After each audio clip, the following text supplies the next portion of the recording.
Les beautés baltes qui dansent loin des inhibitions chaque nuit de la Saint-Jean. Imaginez arriver en Lituanie pendant Jonin, la fête de la Saint-Jean, et découvrir des milliers de personnes se rassemblant dans les forêts et les champs alors que le soleil se couche à peine, où la nuit devient une célébration si décomplexée que les couples mariés flirtent gentiment avec des étrangers. Les partenaires échangent des compagnons de danse sans jalousie. Et les anciennes traditions païennes créent une atmosphère où les règles sociales normales se dissolvent en quelque chose de primal et enivrant. Les femmes lituaniennes pendant ce festival se transforment de leur attitude habituellement réservée en célébrantes de la nature et de la liberté, portant des couronnes de fleurs dans leurs cheveux, leurs peaux pâles luisantes à la lumière des feux de joie, leurs yeux bleus ouverts reflétant les flammes tandis qu'elles dansent au son d'une musique folklorique qui n'a pas changé depuis 1000 ans. Ce sont des femmes façonnées par la génétique balte. Grandes et minces avec des traits anguleux que les photographes passent leur carrière à essayer de capturer, des pommettes hautes dignes de mannequins et une élégance naturelle qui ne nécessite aucune amélioration. Mais voici ce qui captive le plus les hommes étrangers. Les femmes lituaniennes possèdent une double nature mystérieuse, apparaissant froides et distantes dans la vie quotidienne, mais révélant une chaleur et une passion une fois que la confiance est établie.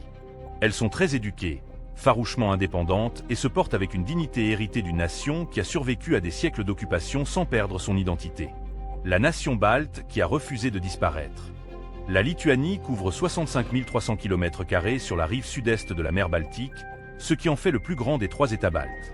Regardez une carte et la Lituanie est coincée entre la Lettonie au nord, la Biélorussie à l'est et au sud, la Pologne au sud-ouest et l'enclave russe de Kaliningrad à l'ouest.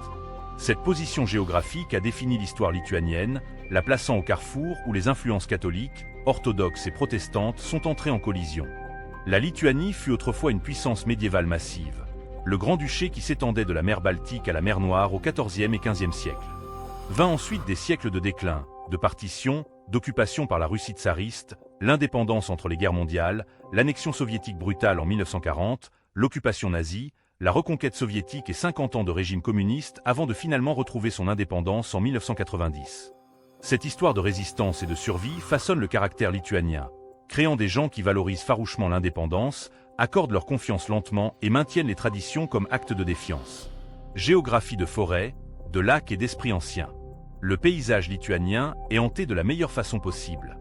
Des forêts denses couvrent 33% du pays, des bois anciens où les esprits païens sont censés encore résider selon les croyances locales. Plus de 2800 lacs parsèment le terrain, créant un paysage aquatique où la pêche et la navigation dominent les activités estivales. L'isthme de Courlande, une péninsule de dunes de sable de 98 km, crée l'une des formations naturelles les plus inhabituelles d'Europe, avec des dunes atteignant 60 mètres de haut. Les hivers sont rudes, avec des températures descendant sous les -20 degrés Celsius. Les étés sont brefs mais glorieux, avec un jour qui dure jusqu'à près de minuit en juin. Ce changement saisonnier dramatique influence tout, des pratiques culturelles à la psyché lituanienne. Vilnius, la capitale baroque des survivants. Vilnius, la capitale avec 580 000 habitants, présente l'une des plus grandes vieilles villes médiévales d'Europe qui subsistent, un site du patrimoine mondial de l'UNESCO rempli d'églises baroques, de rues pavées et de cours. Pourtant, Vilnius n'est jamais devenu un piège à touristes, maintenant une vie quotidienne authentique où les habitants vivent et travaillent réellement dans le centre historique. Un repas dans un restaurant de milieu de gamme coûte 11 à 18 euros. Une chambre d'hôtel décente coûte 46 à 92 euros par nuit. Uuppi, un quartier bohème qui s'est déclaré république indépendante comme déclaration artistique, présente des galeries, des cafés et une constitution affichée sur les murs dans plusieurs langues, y compris des clauses humoristiques sur le droit d'être paresseux. Trakai, le château insulaire des légendes.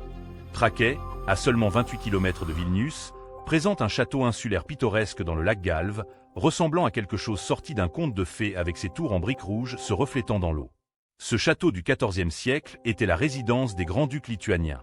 La ville accueille également le peuple karaïm, un petit groupe ethnique turc amené en Lituanie à l'époque médiévale, qui maintient sa propre langue et cuisine distincte, y compris les kibinés, des pâtisseries fourrées à la viande qui sont devenues une spécialité lituanienne.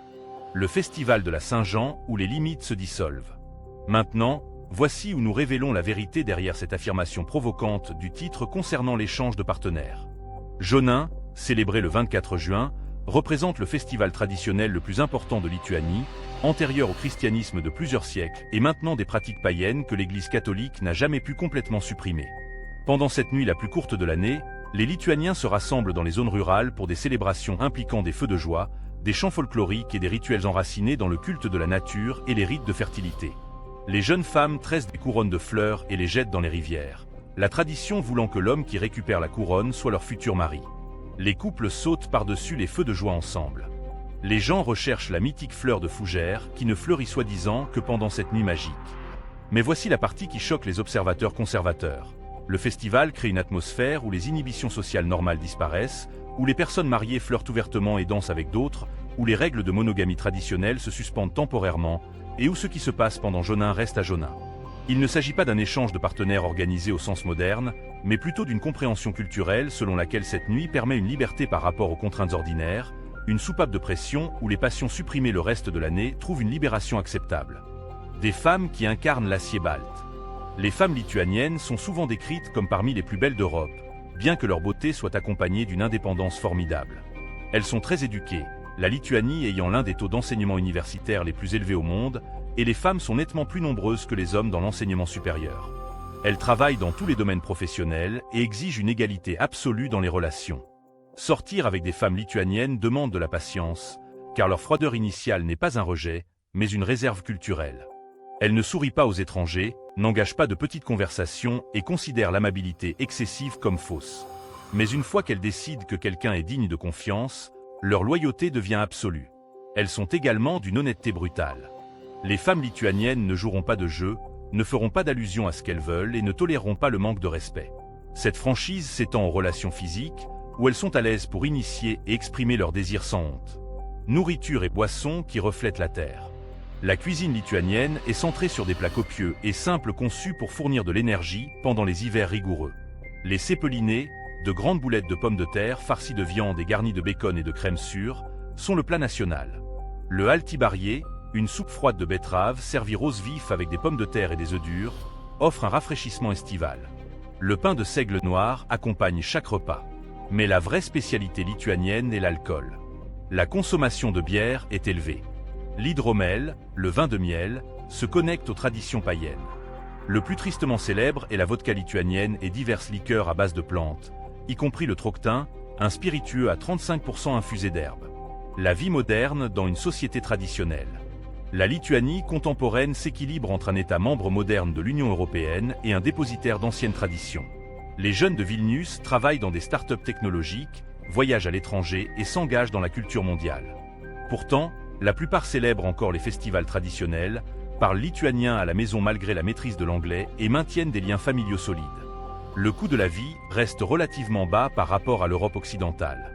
Un budget mensuel confortable pour une personne seule est de 920 à 1380 € par mois, loyer compris.